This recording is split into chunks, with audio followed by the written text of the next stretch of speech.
This is the helipad on the top of the St. George's Hospital in Beirut. The time is just after 6 on an uneventful Tuesday evening, and 1 week on, although you know what's coming next, it is still shocking.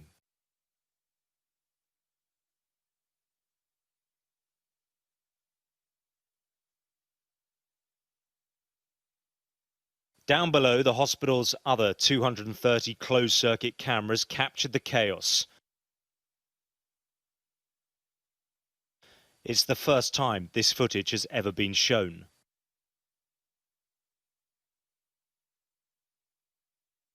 In the postnatal ward, a nurse hears what was the first small explosion.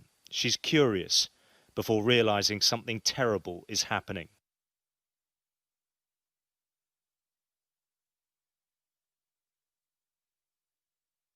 Disoriented, she gets to her feet and rushes to the babies in her care. Off camera, she takes them to safety. The babies were right here. Nurse Pamela Zenoun was in the ward above, the neonatal intensive care unit. They treat premature babies. This video shows her working just moments before the blast. She feels the first tremor, and then the room collapses. Smoke, rubble, and fear.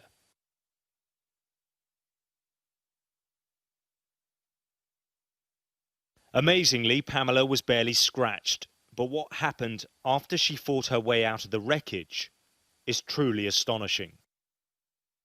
The other nurses were very badly injured? They were very badly injured. They were all bleeding. They were standing over there, and they looked at me, and I looked at them. I started to scream, what happened? They just looked at me this way and looked at each other, and they were all bleeding. They couldn't even talk. All the ceiling was on the floor. I grabbed the ceilings with my hands and tried to pull them away just to know where the babies were, because the incubators moved. They weren't on the same place. I held the 3 babies and went through this door. We needed to go to the exit. We couldn't find the exit. We used that the exit was on our left side. Now there's nothing on our left side.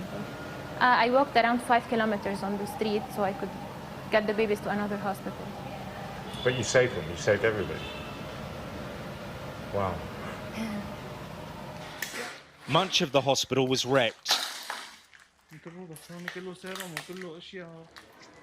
17 people were killed, nurses, patients and visitors amongst the victims.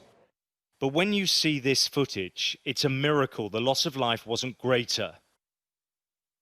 In the main lobby, people scatter, and then a blast wave of glass, splintered wood and concrete.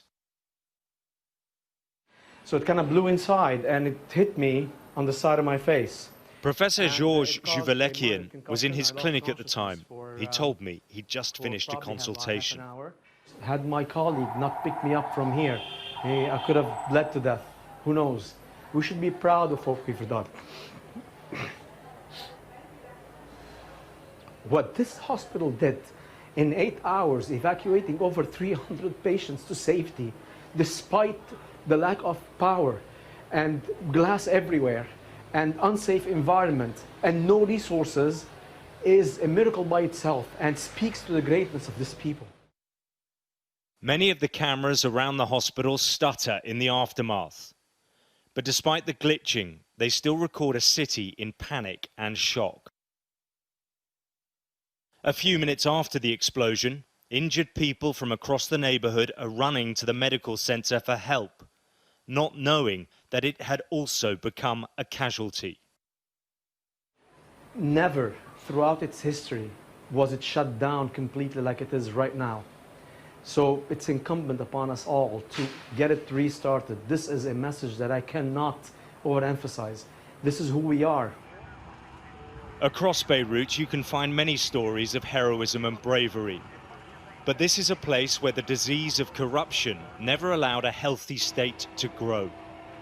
And as it remembers its victims, the challenges of mending this fractured city, its politics and economy, will take years to overcome.